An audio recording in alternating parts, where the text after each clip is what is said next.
Être victime d'une personne malveillante, ça n'arrive pas toujours qu'aux autres. Aujourd'hui, avec vos histoires, vous nous prouvez que ça peut arriver à tout le monde. Pour tout savoir sur vos tristes et mystérieuses histoires, lançons-nous maintenant dans la vidéo.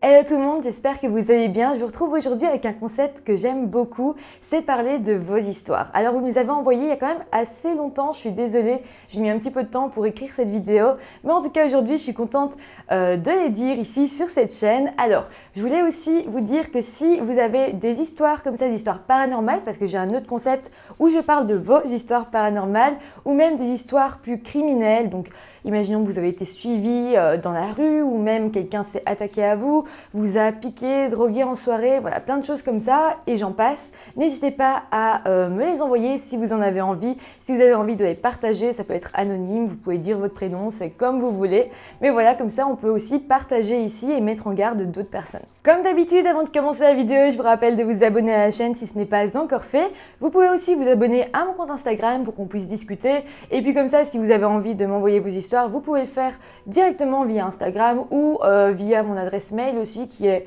quelque part en dessous, à mon avis, dans la barre de description, sinon je la mettrai. Et voilà, bon, maintenant, lançons-nous. Suivi à seulement 15 ans. Aaron explique qu'à l'époque, il avait 15 ans et qu'il aimait beaucoup se promener dans son quartier avec une de ses meilleures amies. Il se voyait souvent le soir quand il faisait noir pour s'installer à un endroit dehors pour discuter et fumer des cigarettes en cachette. Aaron explique qu'un soir, son amie avait pris avec elle son chien, qui était assez grand et massif, ce qui le rendait très intimidant malgré le fait qu'il était adorable. Aaron nous explique que d'habitude son ami ne prenait jamais son chien parce que voilà, fallait s'en occuper, il restait là pour chiller, pour parler entre eux. Mais cette fois-ci, elle sait pas trop pourquoi, mais elle s'est dit je vais le prendre comme ça, voilà. Les deux amis se promènent donc dans leur quartier et passent alors par une avenue pavillonnaire assez silencieuse et peu éclairée. C'est pas un endroit très rassurant, mais les deux se disent qu'ils sont seuls, donc il n'y a pas vraiment de soucis. Mais là d'un coup, ils vont entendre des voix au loin. Et ça va quand même un petit peu les inquiéter parce que s'ils ne sont pas seuls et que ces personnes-là ont de mauvaises intentions, eh bien ils risquent d'être vraiment en danger parce qu'il n'y a personne autour. Aaron et son ami vont alors décider de faire demi-tour, mais là ils vont se rendre compte qu'ils étaient suivis par deux hommes d'une quarantaine d'années qui semblaient assez alcoolisés. Aaron explique qu'à ce moment-là, lui et son ami se sont sentis vraiment en danger. Ils avaient vraiment un très mauvais pressentiment. En plus, Aaron explique que c'est un homme transgenre et qu'à l'époque, quand il avait 15 ans, eh bien, il ressemblait encore un petit peu à une fille, il avait des traits féminins.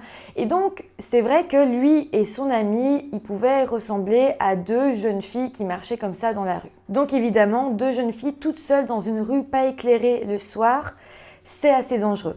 Et Aaron, lui, même si c'est un homme, il se dit que ça ne sert pas à grand chose parce que sans doute que la personne alcoolisée le prend pour une femme. Aaron et son ami expliquent alors qu'à ce moment-là, ils se rendent compte que les deux hommes les suivent, mais les deux hommes sont vraiment saouls et ils ne se rendent pas compte qu'ils ont été repérés. Ils font quand même toujours semblant un petit peu de se cacher, etc.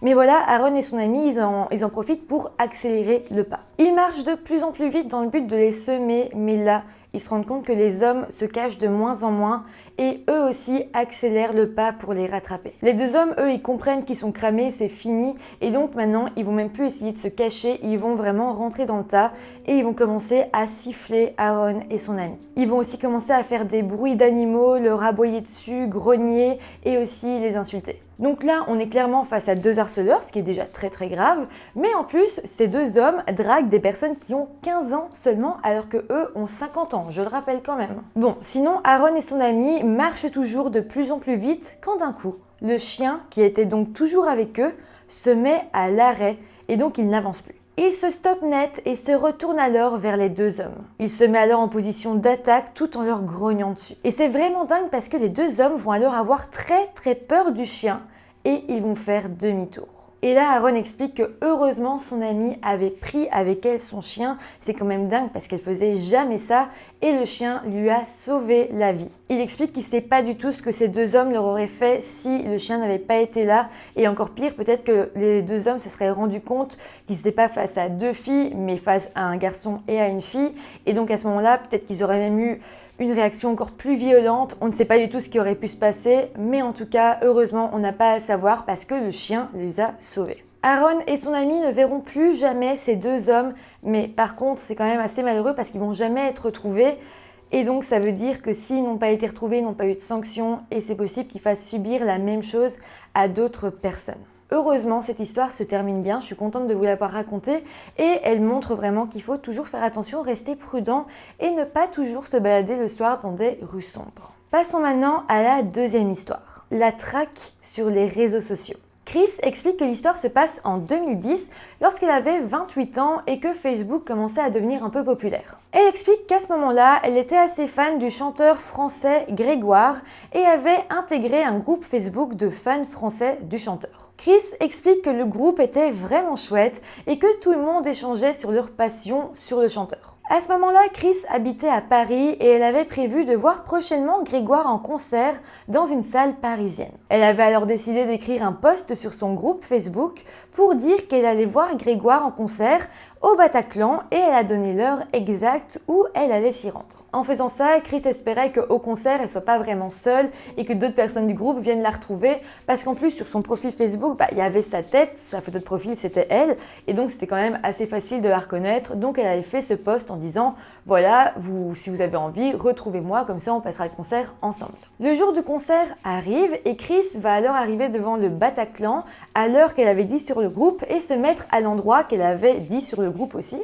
Elle attend, mais personne semble la rejoindre, personne semble la reconnaître. Elle se dit bon, mon poste n'a pas vraiment marché, c'est pas grave, je vais aller me mettre toute seule dans la file. En fait, Chris explique qu'au début elle était seule, mais que plus tard une amie est venue la rejoindre, mais cette amie devait arriver un peu plus tard, donc c'était vraiment à la fin, juste avant que les portes s'ouvrent, que son amie devait justement la rejoindre. Donc au début, Chris est toute seule dans la file, il y a quand même plein de monde et elle attend tout simplement. Mais à un moment, un homme à l'allure assez étrange, qui semblait assez alcoolisé, va venir trouver Chris dans la file et va l'interpeller par son prénom, qui était donc Christelle. Il avait l'air de l'avoir cherchée pendant un petit temps et était donc vraiment content de l'avoir retrouvée. Il lui dit alors « Sors de la file d'attente et on va aller boire un verre tous les deux ». Chris est un petit peu perturbée, elle se dit « Ok, pourquoi cet homme connaît mon prénom ?» Et en fait, l'homme lui explique qu'ils sont sur le même groupe Facebook, qu'il a suivi son post où il expliquait qu'elle serait au concert de Grégoire ce jour-là au Bataclan et qu'il a justement pris des places au concert pour la voir, parce qu'en fait, il a totalement flashé sur elle. Mais voilà, l'homme, il est vraiment étrange, il insiste beaucoup, il arrête pas de dire à Chris « Mais viens, sors de la file, on va boire un verre ensemble, on reviendra juste après, il y a encore le temps. » Il insiste, et Chris, elle est mal à l'aise. En plus, l'homme a l'air vraiment alcoolisé. Heureusement, à un moment donné, l'homme se met un peu en retrait et Chris, elle se pense tirée d'affaire. Mais voilà, à un moment donné, une autre jeune fille interpelle Chris et la prévient qu'un homme est en train de la prendre en photo. Elle se rend alors compte qu'il s'agit du même homme complètement saoul et elle va alors aller le voir pour lui dire d'arrêter de la prendre en photo, mais l'homme va continuer. Donc là, c'est vraiment enrageant. Elle arrive vers l'homme, elle lui dit arrêtez et là, il est en face d'elle et il la prend en photo comme ça. Moi, en tout cas, si ça m'arrivait, je sais pas si j'arriverais à rester vraiment calme. Mais bon, heureusement, on est dans la file d'un concert, il y a quand même la sécurité. Des hommes de la sécurité, je pense que c'était même des policiers, vont voir la scène se passer et ils vont se mettre entre l'homme et Chris pour qu'il arrête de la prendre en photo. Après ça, l'homme a été un peu recadré par les policiers et il est reparti. Et là, encore une fois, Chris se sent tiré d'affaire. Le temps passe et les portes du concert s'ouvrent. Chris, elle entre dans la salle de concert, mais elle se dit « Je vais quand même rester près d'un policier parce que j'ai un peu peur. » Donc elle va pas trop se mêler à la foule, elle voit les agents de sécurité et elle se dit « Je vais pas aller trop loin d'eux. » La première partie du concert se passe, elle passe quand même un bon moment, mais à un moment donné, elle va revoir cet homme étrange qui marche comme ça dans la salle de concert et qui la cherche, il semble vraiment à ses trousses. Elle va alors aller revoir les policiers, elle va leur expliquer la situation et l'homme allait arriver vers elle et elle dit aux policiers « Excusez-moi, je peux me cacher derrière vous, comme ça,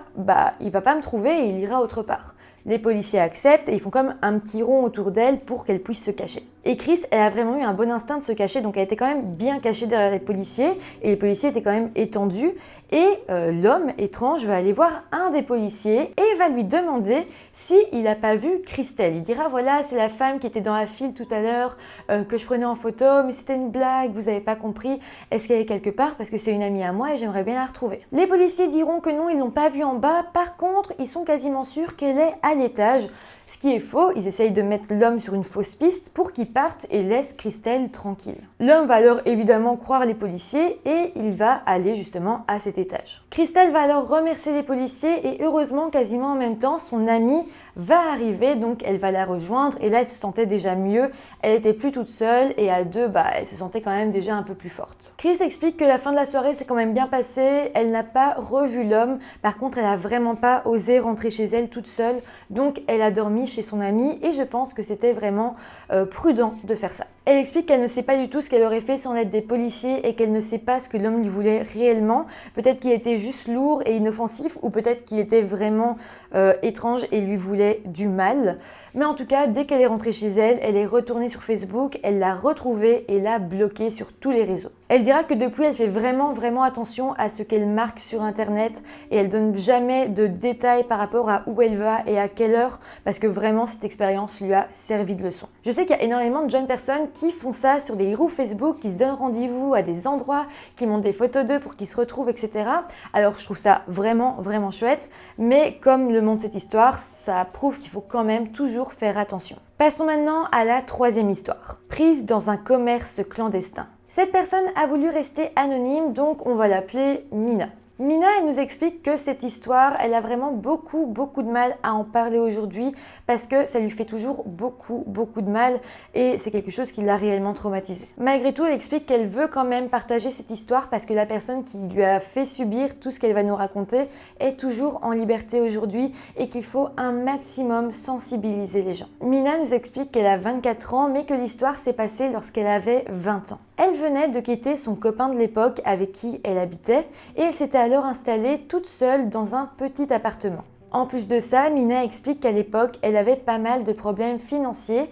Elle dit d'ailleurs qu'elle n'avait même plus de téléphone car le sien était cassé et qu'elle devait en chercher un vraiment pas cher car elle n'avait juste pas d'argent pour. À l'époque, Mina a alors rencontré l'ami d'un ami à qui elle a parlé de ses problèmes et cette personne, qu'on va appeler Louis, lui a alors dit qu'il savait où trouver des téléphones vraiment pas chers et qu'il pouvait donc lui en procurer. Les jours vont passer et Louis va lui dire qu'il a justement trouvé un iPhone vraiment pas cher que Mina a qu'à lui envoyer son adresse et qu'il va venir lui donner. Mina va alors donner son adresse, elle attend Louis mais il viendra jamais et d'ailleurs Louis va lui faire le coup 5-6 fois où à chaque fois il dit j'arrive, donc Mina l'attend et finalement il ne vient pas. Dans sa tête, Mina, elle s'est alors dit que ce téléphone, elle ne l'aurait jamais, que Louis n'avait pas l'air fiable et donc elle n'y a plus vraiment pensé. Les jours et les semaines passent et Mina finit par se mettre en couple avec un nouvel homme et va alors s'installer chez lui. Elle explique qu'elle vivait donc avec son copain, qui vivait avec sa maman et ses grands-parents. Donc c'était vraiment une maison familiale. Un beau jour, comme ça, sans crier gare, Louis lui renvoie un message et il dit « Au fait, j'ai toujours ton téléphone, désolé, ça m'est totalement sorti de la tête. Si tu veux, je viens te le donner. » Alors Mina, elle dit « Bon, ok, donc si tu viens vraiment cette fois-ci, je veux bien te donner ma nouvelle adresse. » Mina, elle est toute seule ce jour-là à la maison de son copain et donc elle donne l'adresse de la maison familiale de son copain. Mais bon, elle se dit quand même que c'est fort possible que Louis ne vienne même pas, donc elle ne l'attend pas forcément, juste elle est là et elle se dit bon bah s'il vient tant mieux, s'il vient pas tant pis. Sauf que quelques minutes plus tard, quelqu'un sonne à la porte. C'était donc Louis, mais il n'était pas seul, il était avec deux autres hommes. Louis, il va rentrer chez Mina et il va lui dire « Écoute, avant de te donner le téléphone, j'ai besoin de discuter avec toi quelques minutes. Il y a des gens dans la voiture qui veulent aussi te parler. Viens, on discute, après je te donne le téléphone et je te laisse tranquille. » Mina, qui ne comprend pas vraiment ce qui se passe, se met alors à les suivre et elle monte dans la voiture. Et là, les hommes vont lui dire « Écoute, on va t'amener à Bruxelles. » Je précise qu'elle habitait pas très loin de Bruxelles, donc c'est pas comme s'il l'amenait au bout du monde, mais quand même ça reste vraiment étrange. Louis, les deux hommes et Mina se rendent alors à Bruxelles et se rendent à la Banque nationale tout en disant à Mina qu'il devait vérifier si elle n'avait pas de prêt à son actif et si elle n'était pas endettée. Mina, elle comprend vraiment rien et elle est un peu embarquée dans le truc, elle sait pas trop ce qui se passe. Donc oui, elle va montrer ses comptes en banque, elle dit bah regardez, non, je suis pas endettée, mais maintenant vous pouvez me donner le téléphone. Et les hommes disent ok, c'est cool, tout va bien, t'es pas endettée, donc on a besoin de discuter un peu plus avec toi, tu vas voir, c'est cool, viens, on va manger. Ils se retrouvent donc tous ensemble en train de manger et les hommes commencent à dire à Mina qu'elle réunit toutes les conditions pour faire partie de leur groupe et que si elle décidait de les suivre, elle pourrait se faire vraiment beaucoup d'argent. Ils vont alors lui expliquer qu'ils vont lui fournir des fiches de paye, des extraits de compte et qu'elle, de son côté, devrait faire 3 prêts. Un prêt pour des nouveaux châssis, un prêt pour une nouvelle voiture et un prêt pour une nouvelle maison. On lui dit qu'elle n'aura pas à rembourser sa dette parce qu'en Belgique, il y a une loi qui dit qu'au bout de 5 ans, si on n'a rien remboursé, eh bien la dette à la banque est effacée. Donc en gros, si Mina, elle fait un prêt pour des nouveaux châssis, une voiture et une maison et qu'ensuite elle achète tout ça et ne rembourse pas son prêt, bah la banque laissera tomber et elle aura gagné tout ça. Les 3 hommes lui disent seulement, écoute, une fois que tu as tout l'argent, on le partage entre nous, toi tu fais ce que tu veux de ta partie et nous on en prend un peu. Mina, elle explique qu'à ce moment-là, elle était vraiment bête, c'est elle qui le dit, et qu'elle a accepté. Mais voilà, elle avait 20 ans, elle connaissait pas grand-chose à la vie, et puis elle était vraiment en détresse, elle avait personne pour la conseiller autour d'elle, et elle est comme tombée dans le panneau. Il faut aussi se dire que ces hommes-là, c'est leur métier d'arnaquer. Et donc, évidemment, ils sont doués pour faire croire tout et n'importe quoi à des gens. Donc en plus, si elle-même, Mina, elle était en difficulté, eh bien, ils ont sans doute eu assez facile à lui retourner le cerveau. Le soir même, Mina va parler de son projet à son petit copain qui va directement s'énerver et lui dire qu'elle fonce droit dans le mur. Mais Mina lui dira de toute façon qu'elle a déjà accepté et son copain n'arrivera pas à lui faire changer d'avis. Les semaines qui vont suivre, l'un des hommes, qui était donc des amis de Louis, va venir chercher Mina tous les jours chez elle et à chaque fois il va l'emmener dans des dîners, etc. et il va lui faire rencontrer plein de gens. Les gens qu'elle va rencontrer, ils vont commencer à lui parler d'extraits de compte, de fiches de paye, d'administratif. Elle comprend rien, mais elle se rend compte que les gens, ils ont l'impression que c'est quelqu'un d'important. Et les hommes lui ont dit, écoute, quand on te pose des questions, tu dois toujours faire semblant de comprendre, de connaître de quoi on parle. Et Mina explique qu'à ce moment-là, elle était comme devenue le visage de leur organisation. Donc Louis et ses 2 amis étaient vraiment derrière elle. C'est eux qui tiraient toutes les ficelles, mais la personne qu'ils montraient, c'était Mina. Après ça, Louis et les 2 hommes vont commencer à donner à Mina les fiches de paye et les extraits de compte qui prouveraient qu'elle aurait énormément d'argent sur un compte en banque, qu'elle gagnerait beaucoup d'argent, comme pour rassurer les banques au moment des emprunts. Ils vont ensuite acheter pas mal de choses à crédit au nom de Mina, comme des téléphones ou des abonnements. Je vous simplifie vraiment l'affaire parce que c'est compliqué quand même, mais Mina explique que tout était très bien ficelé et que les hommes savaient vraiment ce qu'ils faisaient. Et d'ailleurs, Mina, elle faisait aussi bizarrement confiance à ces hommes, ils la rassuraient, ils pouvaient vraiment se montrer très rassurant en leur disant que tout allait bien se passer, qu'elle allait gagner beaucoup d'argent, que c'était bien. Donc vraiment, ils avaient une pression sur elle malgré tout, mais ils restaient assez sympathiques. Mais voilà, évidemment, c'est la meilleure façon d'exercer une pression psychologique. Mais bon, voilà, Mina, elle se rend bien compte petit à petit qu'elle fait des prêts et des prêts, que l'organisation est totalement frauduleuse, qu'elle ne sait pas du tout comment elle va s'en sortir. Et donc, petit à petit, elle va dire aux hommes qu'elle a plus trop envie de travailler avec eux. Mais voilà, les hommes vont comme changer de visage et ils vont leur dire « non, maintenant tu peux plus partir, t'es notre visage, t'es impliqué là-dedans, donc tu dois rester. » Et ils vont même commencer à la menacer et pour vraiment lui faire peur, ils vont l'embarquer avec eux en voiture lorsqu'ils se rendent chez des gens pour les menacer. De plus, Louis et ses 2 amis vont commencer à dire que voilà, si elle veut arrêter, ils ont l'adresse de son copain et toute sa famille et que si elle arrête, eh bien, ils pourraient venir leur faire du mal. Mina explique qu'à ce moment-là, elle avait vraiment peur pour son copain, pour toute sa famille, elle savait pas du tout quoi faire, donc elle s'est dit que le mieux était de continuer. Mais voilà, dès qu'elle rentrait dans un magasin pour créer un crédit à son nom, elle faisait tout pour que le crédit ne se fasse pas et que le vendeur ou la vendeuse ait des soupçons. Les hommes, ils se rendent bien compte aussi que Mina, elle essaye toujours de saboter leur plan. Et donc, petit à petit, ils vont arriver à trouver une sorte d'accord. Les hommes vont lui dire qu'ils la laisseront tranquille à une condition, qu'elle réalise un dernier crédit, l'achat d'une voiture. Mais voilà, un beau jour, un des hommes va venir la chercher, mais contrairement à d'habitude, il ne l'emmène pas rencontrer des gens du milieu ou faire un crédit, mais il l'emmène dans une maison où vivait son meilleur ami, ainsi que toute sa famille, donc ses parents, frères et sœurs. Donc là, Mina, elle sait pas du tout ce qu'elle fait là, elle va rencontrer toute la famille de l'homme qui semble comme la séquestrer, et elle trouve ça vraiment étrange. Mina, elle voulait vraiment rentrer chez elle, mais l'homme lui a interdit, il lui a dit non, tu vas rester ici et tu vas dormir cette nuit ici, chez moi, chez mes parents. Pire que ça, l'homme va obliger Mina à dormir dans la même chambre que lui. L'homme va alors éteindre la lumière et il va se coucher à côté de Mina.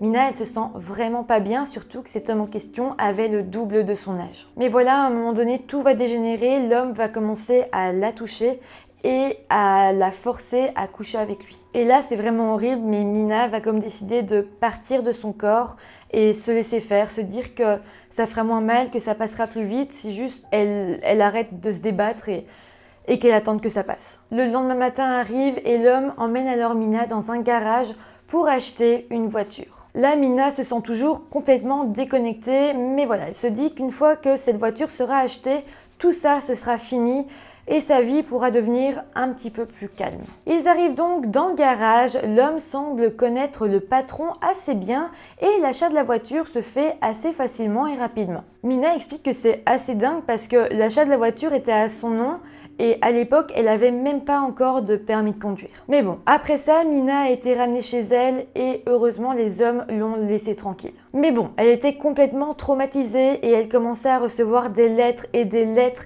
lui signifiant qu'elle avait un tas de dettes à rembourser. Son copain va alors lire ces lettres et il va se mettre dans une colère noire. Mina va alors essayer de tout raconter à son copain, mais elle n'y arrivait pas très bien parce que son cerveau avait comme oublié certaines choses, c'est normal pour se protéger. Le cerveau avait décidé d'omettre certains moments et tout paraissait flou, il n'y avait plus aucune chronologie. Simplement, oui, elle avait fait tout ça, mais c'était sous la contrainte, on l'avait manipulée, elle avait peur et voilà, tout était embrouillé, elle ne savait pas vraiment quoi dire de plus à son copain. Malheureusement, son petit ami n'arrivera tout simplement pas à comprendre tout ce qu'elle avait vécu. Mais là, l'enfer continue parce que Mina va se rendre compte que sur le Deep Web, il y a une vidéo d'elle en train de se faire agresser sexuellement qui avait été publiée. C'est en fait à ce moment-là qu'elle va se rendre compte que quelqu'un était rentré dans la chambre quand la lumière s'était éteinte, quand elle dormait donc chez l'un de ses agresseurs, et que cette personne avait donc filmé son agression. En fait, c'est un ami à elle qui s'y connaît assez bien en informatique qui a réussi à télécharger la vidéo et qui l'a ensuite montrée à Mina. Mina l'a montrée à son copain en lui expliquant ce qu'elle avait vécu, mais comme sur la vidéo, on ne la voyait pas se débattre, son copain n'a pas cru à l'agression sexuelle et pour lui, elle l'avait tout simplement trompée. À ce moment-là, Mina va aller porter plainte à la police et le pire c'est que même les policiers ne vont pas la croire et lui diront qu'elle a l'air totalement consentante dans la vidéo et les policiers la traiteront même de traînée. Elle va donc se sentir totalement incomprise et son copain va rompre avec elle. Mina nous explique que par la suite, quelques semaines plus tard, son ami, qui s'y connaît donc bien avec Internet, le Deep Web, etc., va retrouver une vidéo qui a été postée par la même personne sur le Deep Web. Et sur cette vidéo, on y voit encore Mina qui là se fait agresser sexuellement par 3 hommes. Sauf que dans cette vidéo, Mina paraît totalement hors d'elle, elle n'est pas du tout consciente. Donc on ne sait pas ce que ces agresseurs en question lui avaient donné, mais en tout cas elle n'était plus elle-même. Et d'ailleurs elle se rappelait pas du tout avoir vécu ça. Mina explique qu'elle n'a pas du tout voulu voir cette vidéo parce que c'était trop dur psychologiquement. Évidemment, on peut la comprendre. Par contre, elle croit vraiment son ami parce qu'il n'y a aucune raison qu'il pousserait à lui mentir. Aujourd'hui, Mina elle explique qu'elle a 24 ans et qu'elle a plus de 40 000 € de dettes. Sa plainte pour agression sexuelle a été portée sans suite, même si elle avait donné le nom de ses agresseurs, parce que les policiers avaient trouvé qu'il n'y avait pas assez de preuves. Aujourd'hui, elle a beaucoup de mal à payer ses factures, à avancer dans la vie et elle ne sait pas vraiment comment elle va faire pour continuer parce qu'elle a énormément à devoir rembourser. Elle n'a pas envie de laisser tout ça sans suite, elle voudrait en parler à un avocat, écrire une lettre de déposition, mais c'est encore trop embrouillé dans sa tête et elle n'arrive pas trop à en parler, donc elle ne sait pas vraiment si elle arriverait à tout décrire à un avocat, donc elle se laisse encore un petit peu de temps. Elle ne sait même pas comment s'y prendre pour faire les démarches, elle n'a personne avec elle, donc elle se sent totalement démunie et voilà, c'est très compliqué pour elle pour avancer. Et c'est pour ça que c'était un premier pas pour elle d'en parler ici, en restant anonyme parce que au moins elle peut un petit peu partager son histoire, même si évidemment je vous ai parlé de tout ça en très gros, je vous ai omis beaucoup de détails parce que sinon on pourrait en parler pendant des heures et des heures et des heures tellement cette histoire est atroce. En tout cas, c'est sur cette note que je vais terminer cette vidéo. J'espère que ça vous aura intéressé. N'hésitez pas à leur envoyer beaucoup d'amour dans les commentaires, surtout à Mina qui vit encore un enfer avec ça aujourd'hui. Donc voilà. En tout cas, si cette vidéo vous a intéressé, n'hésitez pas à me mettre un petit pouce en l'air, ça fait toujours plaisir, à vous abonner à la chaîne, à m'envoyer vos histoires si vous en avez vous aussi. Et moi, je vous retrouve très bientôt pour une nouvelle vidéo. Bye!